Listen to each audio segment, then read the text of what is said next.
This is the plaintiff, Marcella Ryan. She claims the defendant, her former landlord, is a panty-sniffing weirdo. This is the defendant, Charles Stevenson. He claims the plaintiff is an entitled princess that relentlessly whined about non-existent problems in her apartment.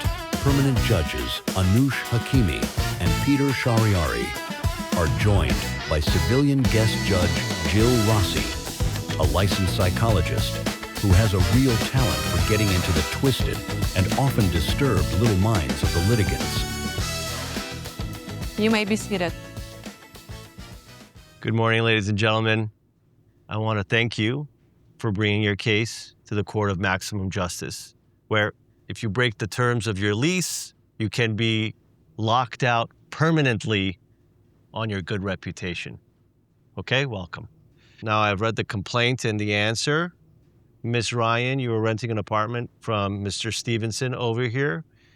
You claim, and I quote, that Mr. Stevenson is a pervert and a weirdo, that you were renting an apartment from him and that he was making all sorts of uninvited visits to your apartment for the only reason of going through your personal belongings.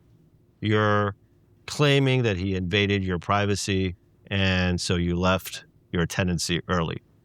Mr. Stevenson, on the other hand, claims that you're an insipid complainer, that all you do is make trivial complaints, and that you breached the terms of the rental agreement by vacating 3 months early without giving any notice. Ms. Ryan, let's start with you. Tell us what happened. Well, I like my things a certain way. I'm very particular, and I think it's reasonable that if something is broken in my apartment, I want it fixed. So I get it fixed. But then he started telling me that he needed to come in and fix other things, which was odd because I'm pretty well aware of my apartment. I am very particular. It didn't make much sense. And this is about 7 months into when I was living there. Was everything fine before that 7-month mark? There were issues. What issues? Just small things, some lights going out, little electrical, some sockets not working. And if he's a landlord, it's his job to fix it. Okay, where did these claims that he's a pervert and a weirdo come from? Well, he kept coming and fixing things while I was gone at work, and I thought it was odd. So I set up a camera, and then I watched it. And I saw he came in, he went through my personal belongings, my underwear, and would sniff it on my bed and not fix anything either. Do you have a copy of this video? I do. I have a video. Madam Bailiff, please stay back.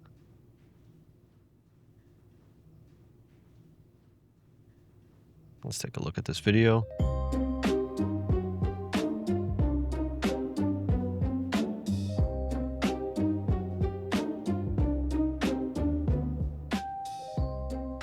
Wow.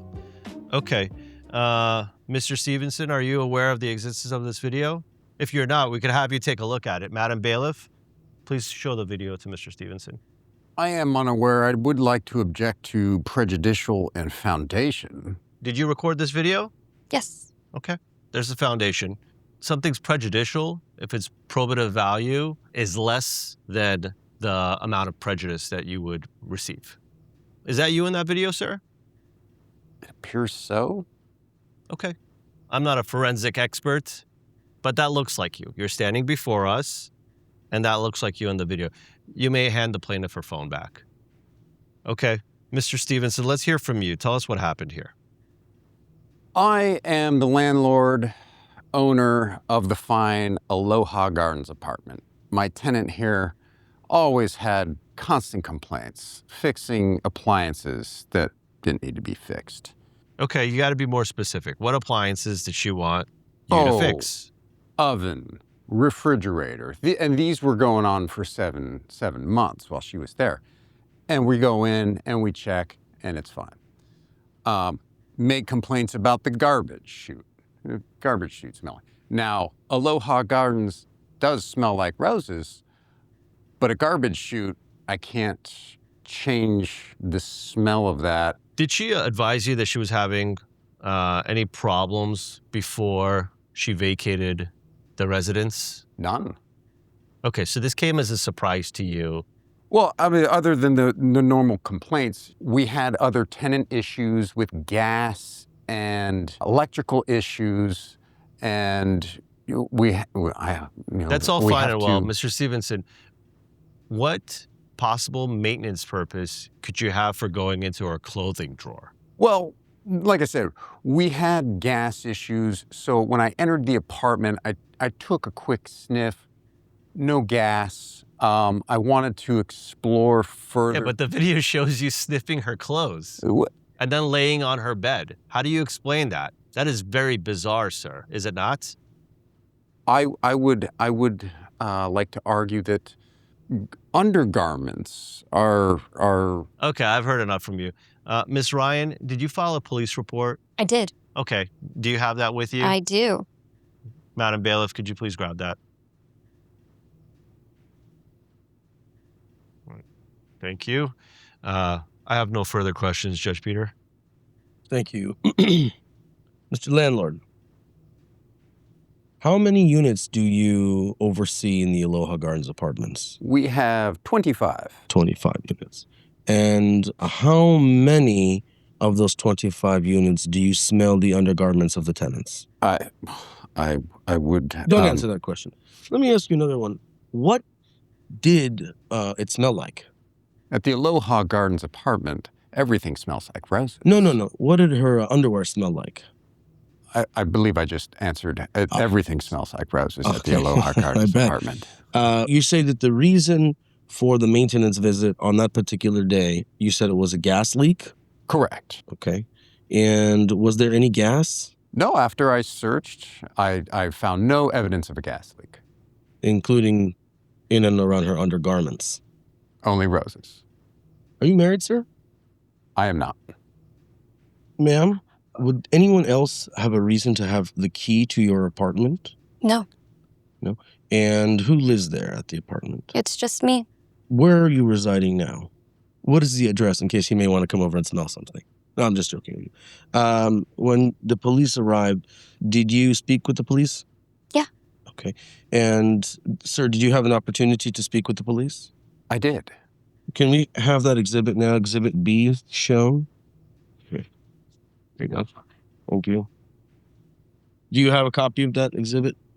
According to the police report, no maintenance was performed that day. Is that correct? Yes. Typically, what time are these maintenance appointments made? Oh, they're scheduled throughout the day. Let me ask you, was there ever a maintenance visit when you were at home?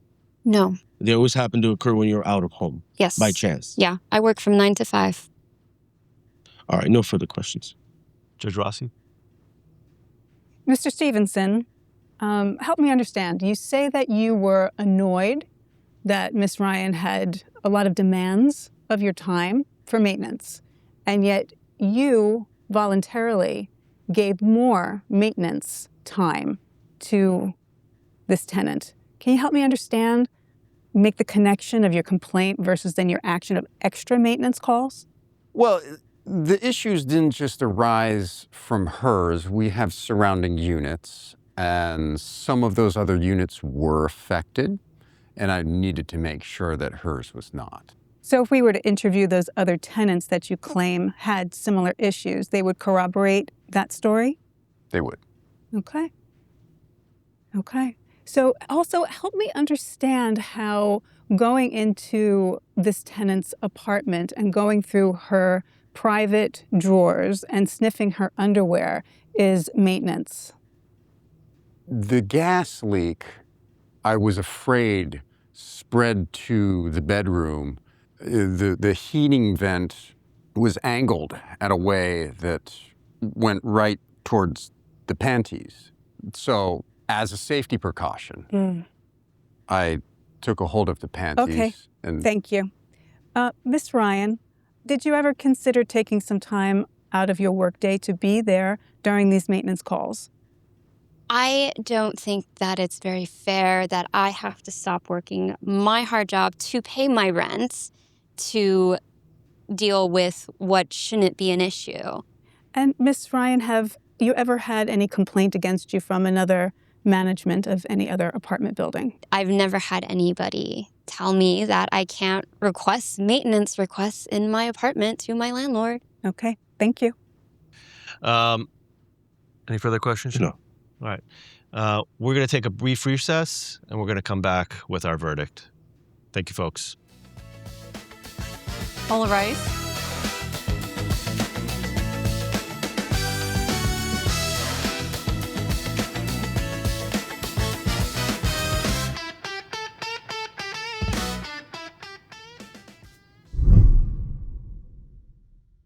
Thank you.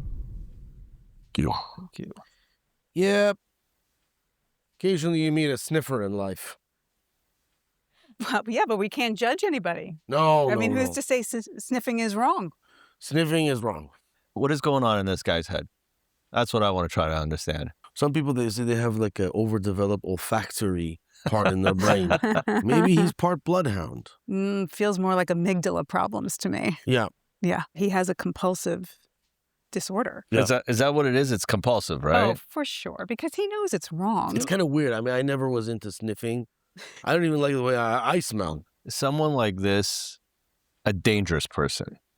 Well, if he'll cross one boundary, what other boundary That's will he good go point. to next? So Maybe he doesn't cross any other lines. Well, if you were really going to give him the benefit of the doubt, you would take him for his word, which is said there was gas coming from a vent, Mhm. going into the drawer and permeating Yeah. the undergarments, which you needed to then give a Yes. cursory inspection to. Repetitiously. Back in the day, doctors, they would come in and ladies would come in and say, I'm gonna give it a good sniff. Right. That's how they would solve things. Have you ever sniffed any of your patients just to get a diagnosis or something?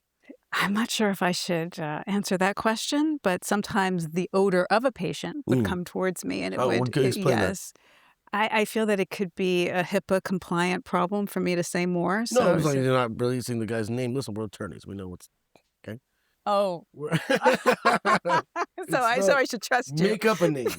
Johnny Appleseed. No. And No. if somebody walks into a clinical space and they clearly have no hygiene, then Yeah. that's part of a profile. Is there a disorder? What's that called clinically when someone sniffs like the undergarments? Compulsive odor disorder. Compulsive odor disorder. Mm-hmm. What's the likelihood that if they look in this guy's freezer that they find human remains? And what's the over-under on the number of heads in there? I think there's gonna be there's probably gonna be some bras and stuff. Yeah, I was just Maybe going to say, there's going to be that underwear. sock. Right. So he's not He doesn't he's strike not me as a dominant homicidal. No. No. No. But wait a second. What percentage of landlords come in and kind of snoop a little bit, especially back in the day before any cameras and stuff? Mm-hmm. Probably. Is there's a that lot of different them. though? You know, snooping I understand. How did he become the way he is? He got bitten by a bloodhound or some kind of sight. So how old is he? Remind me. He's Mid-30s maybe. His okay. mid-30s going on 12. Right. Well, he probably is frozen in development right around there. And he probably had access to pornography at a young age because at 35, we can kind of backtrack to when the internet became more readily available. Hence, porn became a gateway. The type and level of pornography that's available now is very, very different than when we were growing How up. do you know this? Because I have been told. I see. I've never seen a porno movie where the guy comes in and sniffs stuff.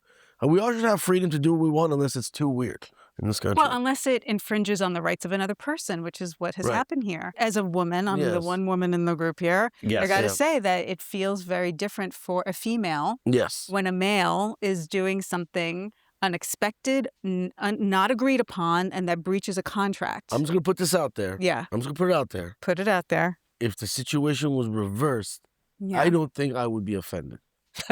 What would you If be? the landlord came in and started smelling my underwear, I think I would be surprised. But I don't think I would be upset.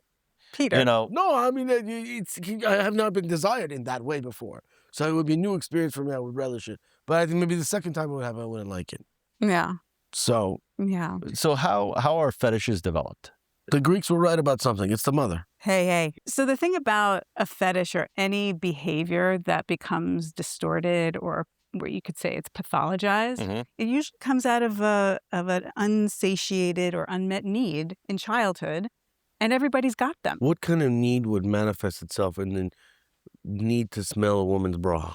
You know, it's not like apples for apples. It could be like a child cried repetitiously, like weeks, months, didn't have their needs met. And so the child is seeking the feminine. Being a non-expert here, there was a lack of female attention and connection. So he's seeking out a female tenant. Men and women smell different, right? Sure do. Trying to get that female connection that was so sorely lacking in his upbringing.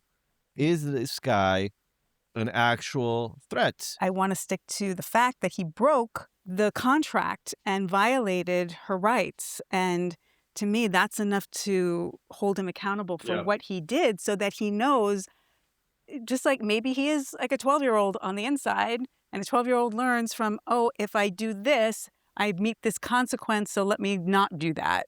What if he's just like a spazzola? He's lucky that her father is not one of these crazy guys that comes and breaks this guy's kneecaps. If something like that happened to my daughter, I don't know if I could restrain myself in that way. I don't believe she's the first. Oh, gosh, no. You show me who you are, I have to believe you. Exactly. I agree with that 100%. That became an unlivable situation for her. Yeah. True. And there's going to be most likely a traumatic response for her that she's going to have to deal with. Once your trust is violated like this, it causes a lot of intrapsychic harm. I don't think he was thinking it through. I didn't think he thought about the harm he was causing. I don't think he thought he would get caught either. You didn't think about what the harm he was causing? He didn't think about it. He didn't. I'm sure he didn't care. From the panty sniffing angle, is there sniffing shame? Is there, hey, maybe there's something stinks about this? Like sniffing versus licking versus... Oh, that's a whole other thing. There's all Did we different catch kinds him of doing that too? behavior. I didn't see anything like around on her camera. bed. It's clear-cut the liability here, in my opinion. I think the punishment for him should be to smell all of our underwear. Well, I am we'd not be the volunteering victims for that. here. Exactly. I don't want to volunteer for that. No. Human beings are we're all weirdos. We're all a little crazy. We all like things that we don't want to admit to. You know, what Dr. goes Kinsey on. said it best, right? What do you say?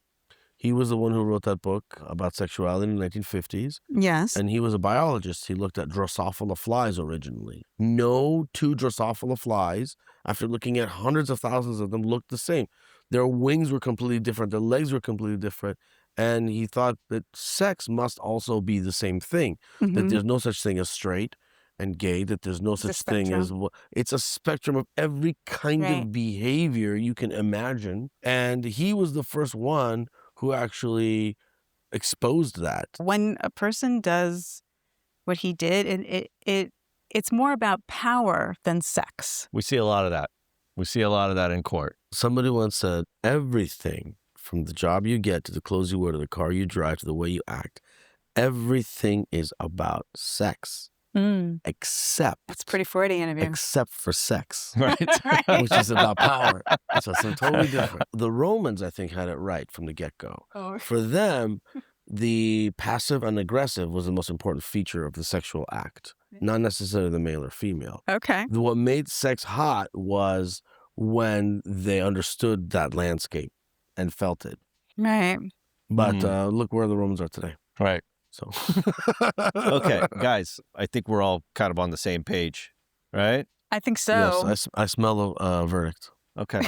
Let's get back in there. Okay. And let's let them know what we think, okay? All right. I'm ready. All right.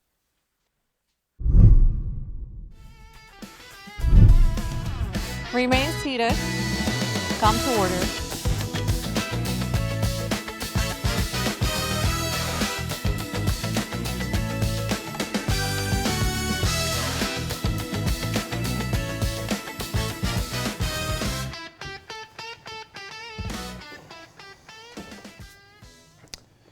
After careful deliberation, the court has come to a verdict on all claims and counterclaims. This is actually my favorite part of the whole process. Our minds are made up. The question is, are your minds made up?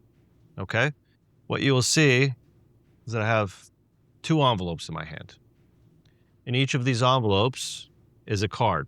On that card, you have a choice: to punish or forgive. Now, the bailiff is going to escort the two of you to the courthouse jail. You're going to have 5 minutes to persuade the other side of either the merits of your case, or if you believe that you didn't make the merits of your case, why they should forgive you. Okay? Nothing you say in there is going to be admissible. Our decision has already been made. There's already a verdict. This is an opportunity for the two of you to see if you can change each other's minds. Okay? With that, I'm going to announce a brief recess. Madam Bailiff, please escort the plaintiff and the defendant to the courthouse jail.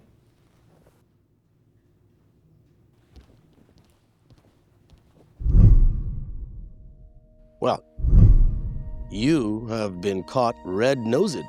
The claims against you in the apartment are very strong. There's an invasion of privacy that is very serious, of course.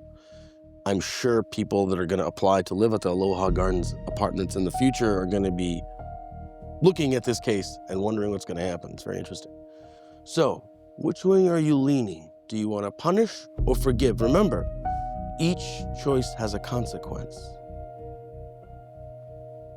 Part of me wants to forgive. But a contract is a contract, and if we don't hold up to our word and our contracts, all hell will break loose. And I have order to maintain in the Aloha Garden Apartments, as you do in the courtroom, and I believe I am owed this rent. Part of the deal when you own property of any kind or when you lease or rent an apartment, part of the deal is the right to exclude others. As part of that deal, a tenant or a landowner would have the right to exclude someone they don't want on their property. It's a twist here because you kind of got permission, but she also has an argument that she wants to exclude panty sniffers. So what would you say to that? I have to go back to my argument of, I'm checking for gas leaks. I'm worried. I'm concerned. I'm just trying to make sure that my apartment complex is ran top notch. I'm just thankful that there was no gas leak. Well, good luck. We'll see what happens.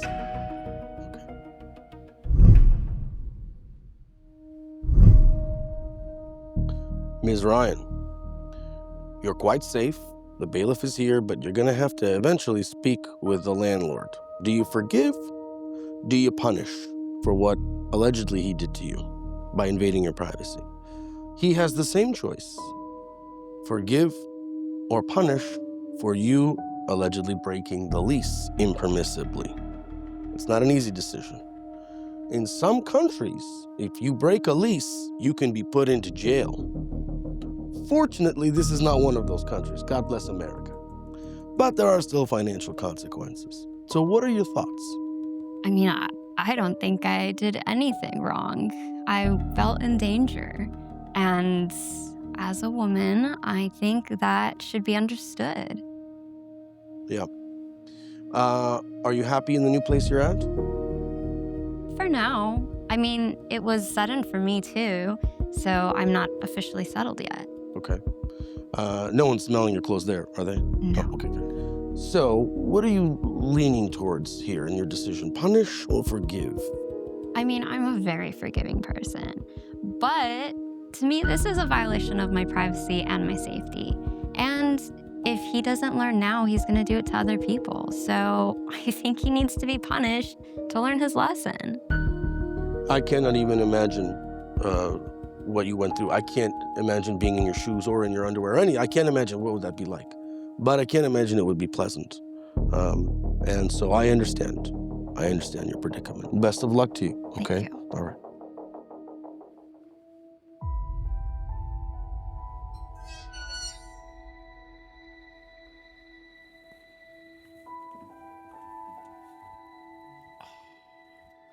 I've been thinking, I want to drop this. I'm very sorry about what happened. I don't know who you've been talking to, whether it's Shelly, Julia. I haven't been talking to anyone. Are you trying to tell me that this has been going on with more people? No. I mean, so look, it's getting bad for business. I could lose my... It's already bad business. You do terrible business. I try my best. Try your best, please. Try your best by minding your own business and stay out of people's apartments. Okay, all right. How about this? We drop it. We go out, we get a cup of coffee. Absolutely not. God, you're lucky to even be in this close quarters with me right now. I am an upscale businessman. That smells panties. That's an opinion. That is merely... A fact. I have you on video. Again, the gas leak was just... the trajectory of the gas leak was right on the pennies. And why were there so many gas leaks? What's wrong with your apartment? It's a very fine establishment. We have troubles with the trash. That's about to blow up or has a pervert creeping in its hallways. Again, where did you get this from? Was it Janet? My video! It was Janet, right? I hope somebody's hearing this. How about this? Drop everything. We go out to lunch. No! Okay, can I get out of here now, please? Thank you. I'm coming for that $8,500.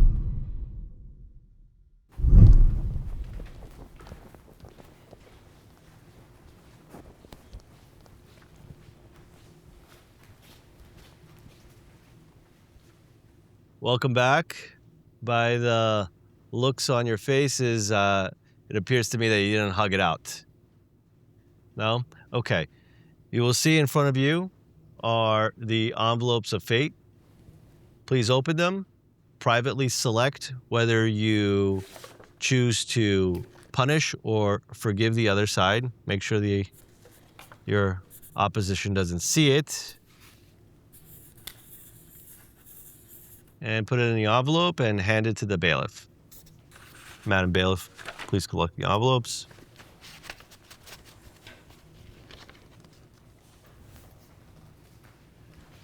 Thank you. You will see that while you are out having your special moment, there's a strange circular object in the room. That is the Wheel of Justice.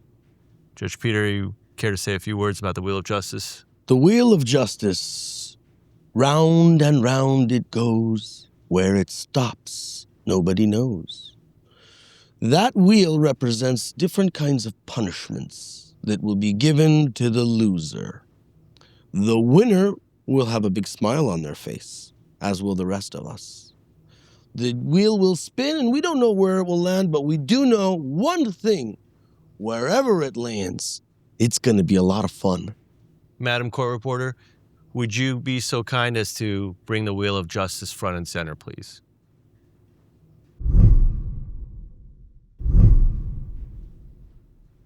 Madam Court Reporter, let's see what fate holds for the parties. Please give it a nice spin.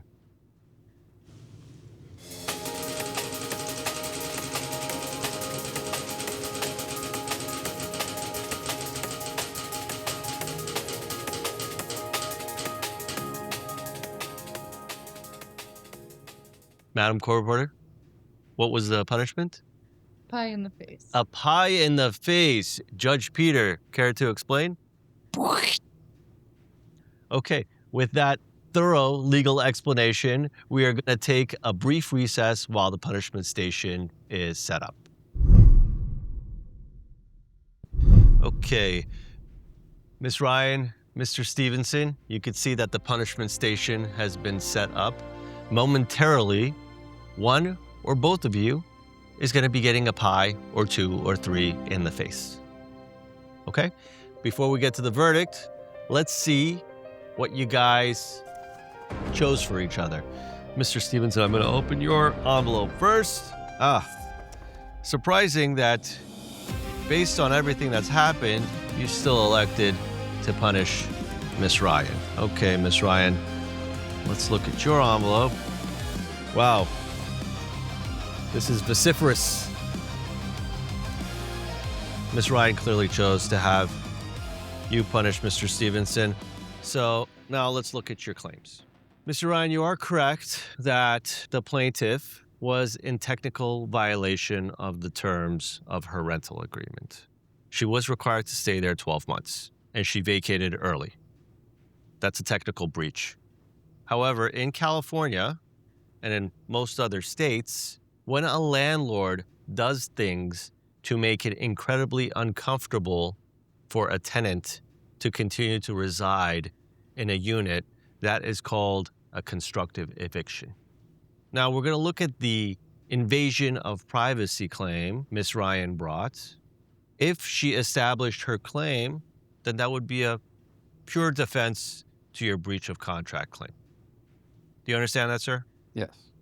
Looking at the evidence, you did invade her privacy.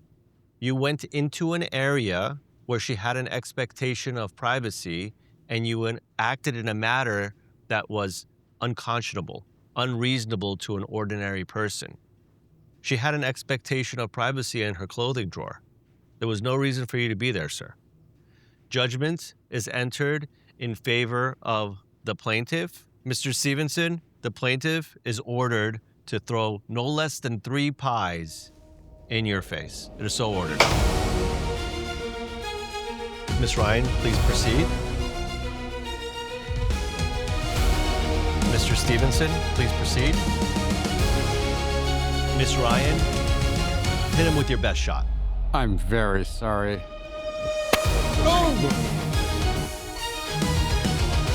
Again.